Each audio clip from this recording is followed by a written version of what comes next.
Hey folks. Okay, here's an extra credit assignment for you. In the first part of this, I want to explain to you something I've doped out that has been extremely helpful for me in my own relationships. I'm thinking in particularly of intimate relationship here, but really this applies to any kind of relationship. And it's something that I like to call the 4 levels or the 4 stages of relationship. So here's how that goes. So I left the monastery right at 6 years ago now, which is shocking to consider how quickly that time has gone by. And during those 6 years, I have very actively, as I'm sure I've alluded to, I very actively explored relationship. And I left the monastery with that overt intention because, at the monastery, that was really the one area that it couldn't be explored in any kind of practical sense because we were celibate and we didn't have any kind of intimate relationships with each other. We did have sort of a formal set of relationships with each other, but even though it wasn't nothing in the way we related to each other at all resembled the way people relate to each other out in the world. And so there really wasn't any way to explore and practice relationship. And I wanted to explore that really for 2 reasons. One was I just wanted to have the experience of a good, loving relationship that works. I had never had that experience, before I went to the monastery. I was in, a number of relationships with women that profoundly did not work. And there was some good stuff in there for sure. We had good times. There was some genuine love there. There was fun. There was even some beautiful things that happened occasionally. But by and large, my relationships before I went to the monastery were, how shall we say, a series of train wrecks. It's just not pretty. Okay, and so I had not had that experience, and I actually didn't even know if it was possible. I wondered, is it even possible to have a good, loving, mature relationship from center? I wanted to find that out. And I also wanted to find out how. If it is possible, how is that possible? How does one do that? And I was particularly keen after having, put, a tremendous amount of work and effort into acquiring the tools of spiritual practice. I was particularly keen to see if I could apply those to relationship and find out how to do it and to find out if I could do it. Am I actually capable of a truly good relationship? So that's what I set out to do.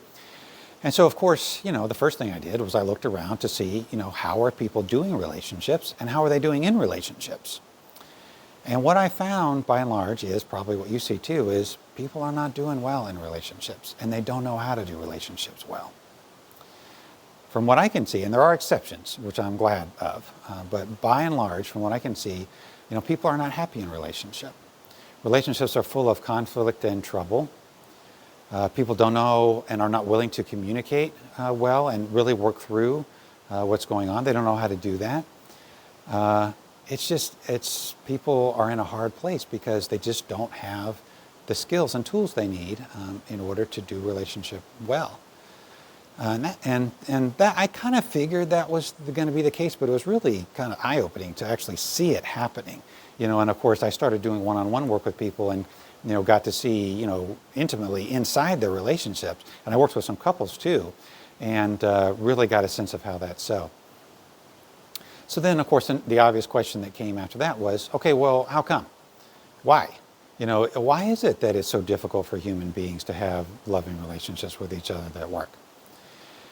And in general, and this is a bit of an aside, what I'm going to tell you right now, but in general, what I realized is that the key thing that's missing is the ability to disidentify.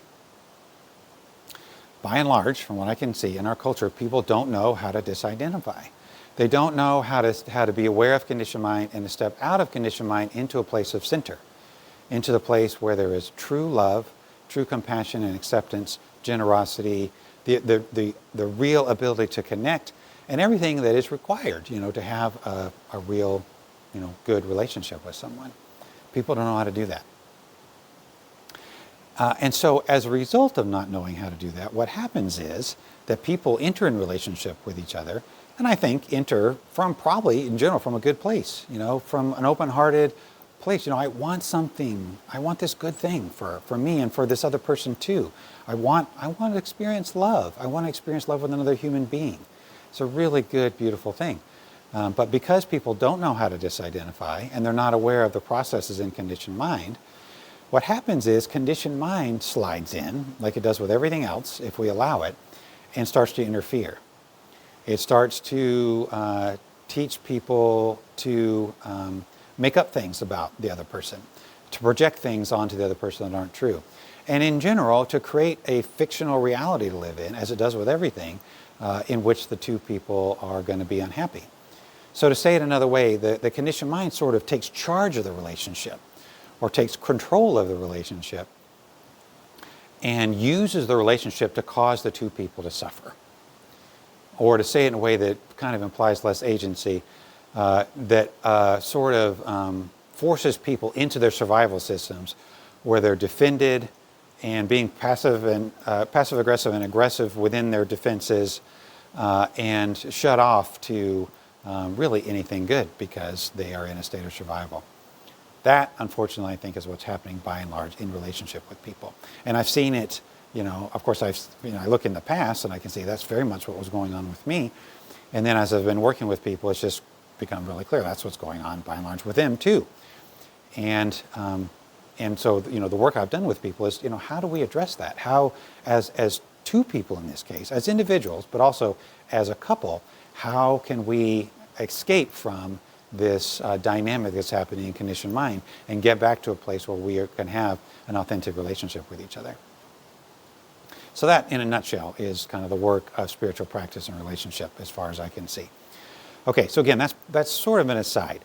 What I want to talk with you about today is something that is within that, which is a structural thing that I've noticed that is encouraging that kind of conditioned dynamic to happen. It's a way that we set up our relationships that is not good and is dysfunctional, I think. So here's what I've realized about that. In our culture, and in other cultures too, I would imagine, the ideal is that the relationship, the commitment to the relationship, is unconditional. And again, I'm thinking of intimate relationships here, but in a way this could apply to pretty much any kind of relationship. So the commitment to the relationship is unconditional. It's the old, till death do us part thing that is a part of the marriage ceremony. I think that might be eroding to some extent these days because there's a lot of fluidity, more and more fluidity happening within structures of relationship, but this is, I think, is the kind of been the cultural norm and still is in a lot of ways.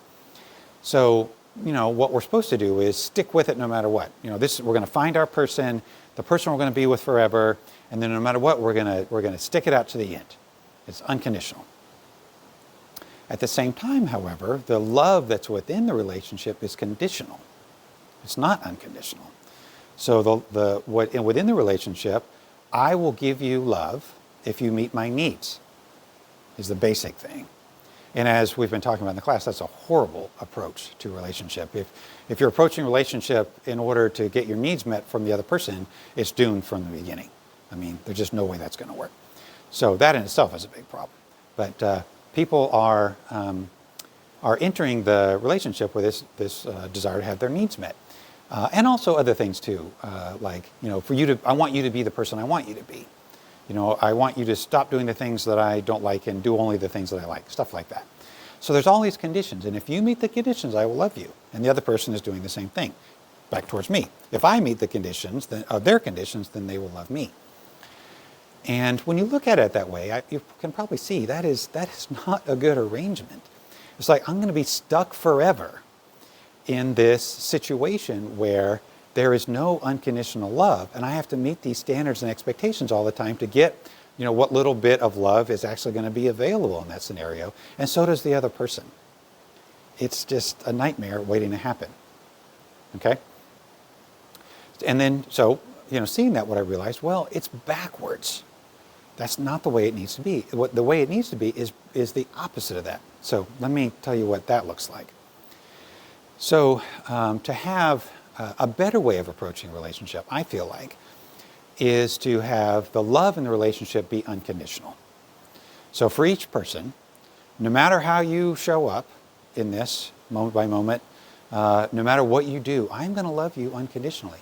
I'm going to see into who you really are and love that person unconditionally, no matter what. And that's a decision we can make. we can decide to have that kind of orientation towards ourselves, of course, and towards another human being. So that's the first thing that's needed. And the second thing, at least in this stage, and I'll talk about the other stages in a moment, at least in this stage of a relationship, is for the relationship itself and the commitment to the relationship to be conditional, not unconditional. For there to be real conditions for the relationship to continue. Okay? So I really saw this particularly, I'm thinking of this one situation I was in where this one person, it was a couple, and I knew both people in the couple, but I knew the man in the couple a lot better than the woman. And so I'll talk about him. So he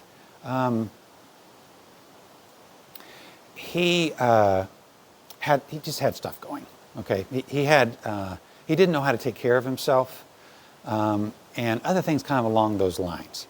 And and he was in that first kind of relationship where he was married. He and his wife had this unconditional relationship till death do us part, and it was clear, they were in it forever. I mean, there was no way this was going to end.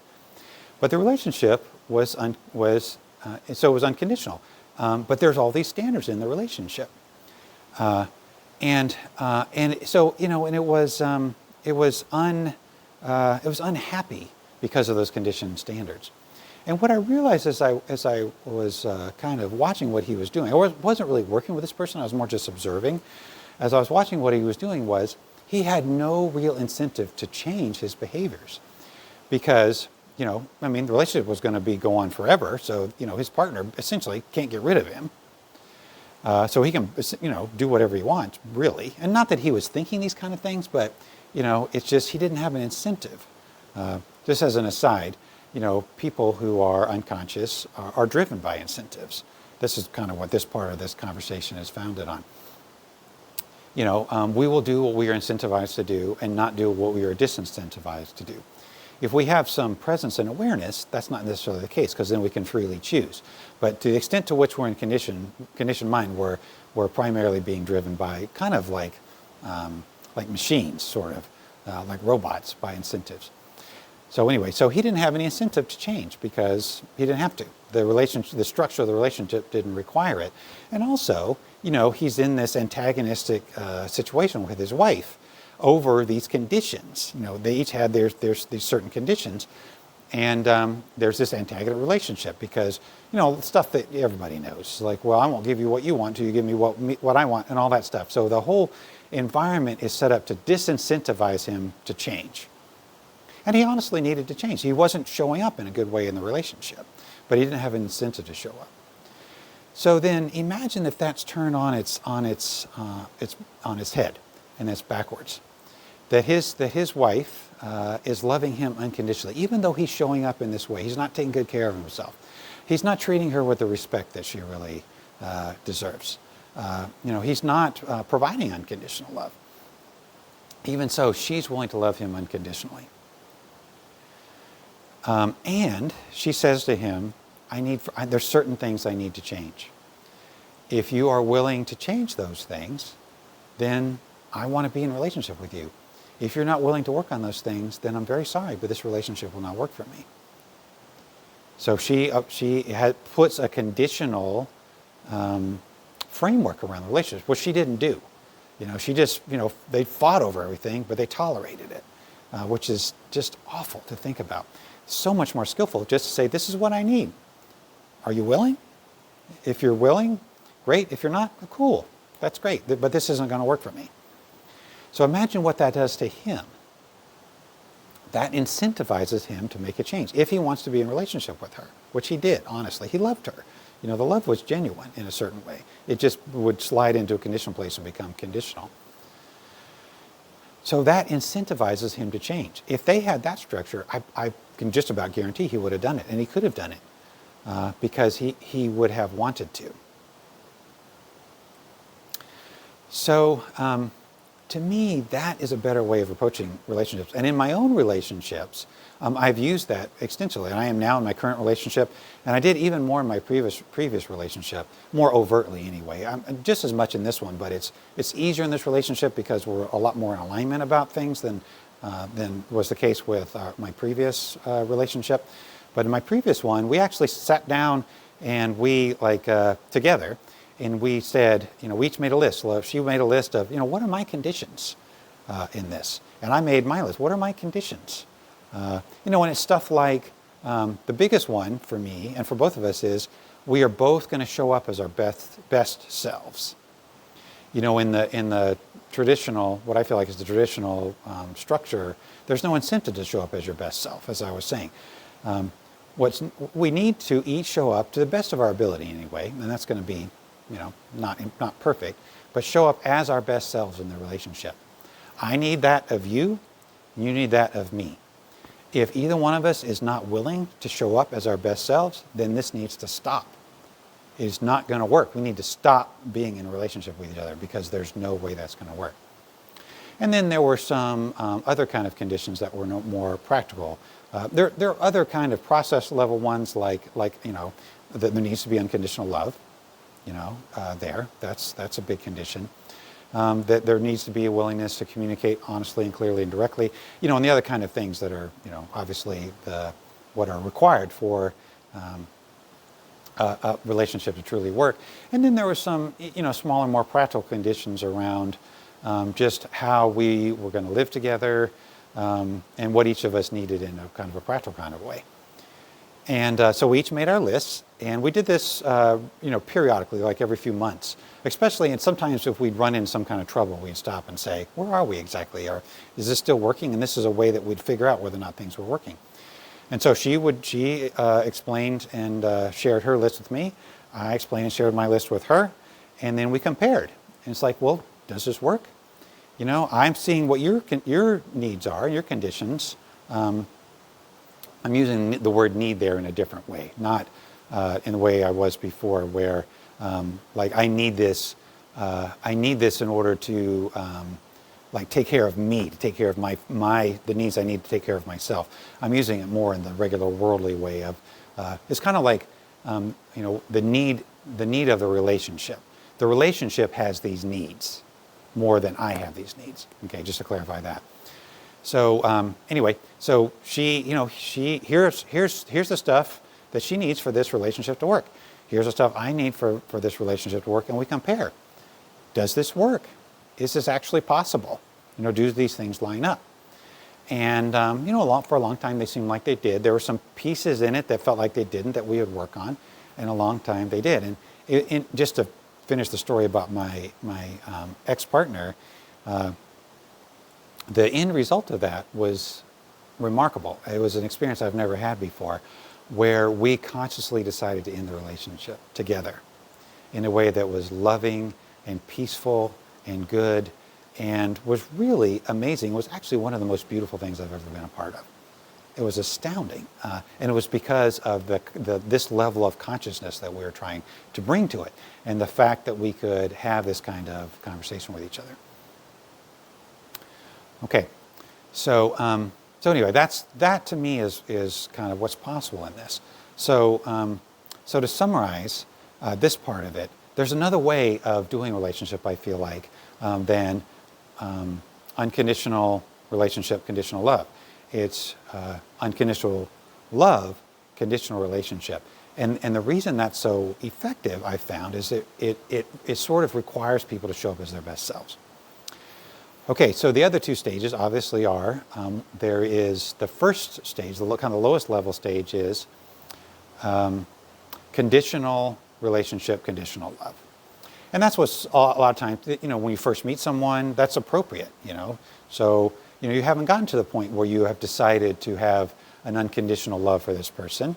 I mean, you can have, of course, the more general kind of unconditional love that we can have towards all people and all things.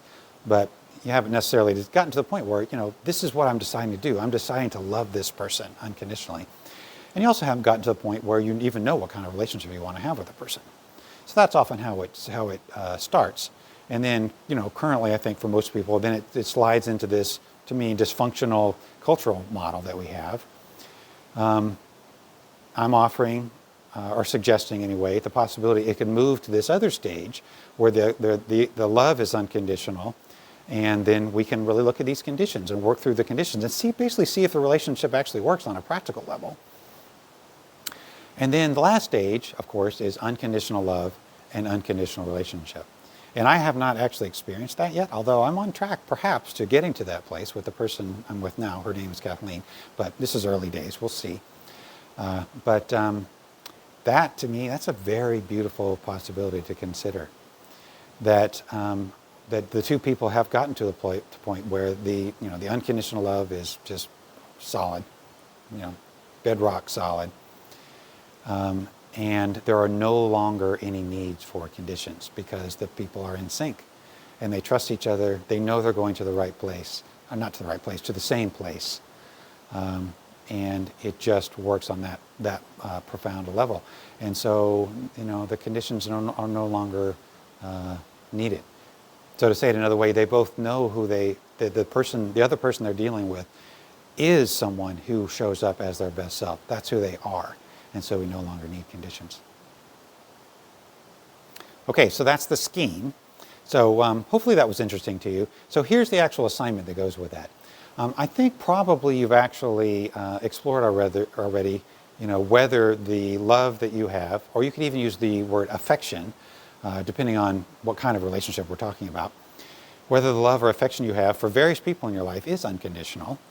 And if you haven't looked into that, look into that some more. Pick the relationship with your primary person if you have one, or with whoever is kind of most up for you, whether this relationship with a child or a parent or a coworker or a boss or an employee or whoever it might be. And just look in to see where is the love or affection that you bear towards that person unconditional? And if it's not, where is it conditional?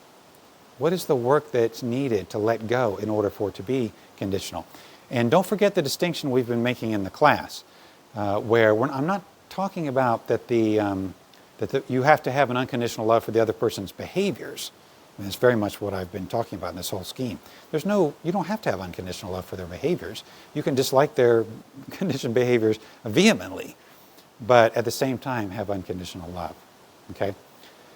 So that's one piece. Examine the relationship you have and look to see, do you have unconditional love? And wherever you see that the love is not unconditional, what is the work you need to do to get them in yourself to get to an unconditional place with these people? Okay, that's the first part. And you can either pause the video as I'm saying these and write, do some journaling, or you could go through the whole thing and get the whole assignment and then work on your own part outside the video. The second part is, within any kind of relationship, so pick one or two or three, what are the conditions? So like with your partner, let's say, what are the conditions? What actually do you need on that level of what does the relationship need, not what do you need in order to be okay in yourself? What do you need?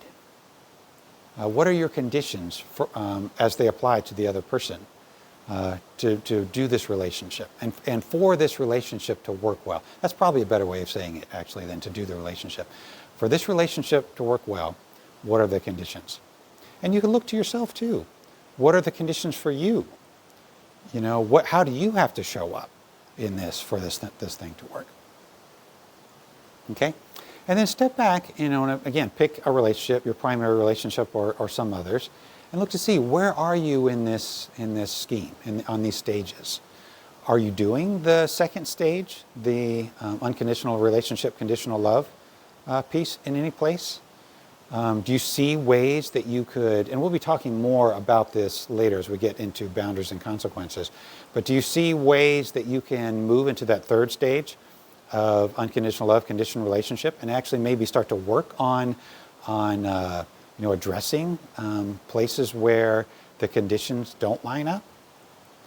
Do you see the possibility, or are you already experiencing the possibility of being in that final stage of unconditional relationship, unconditional love?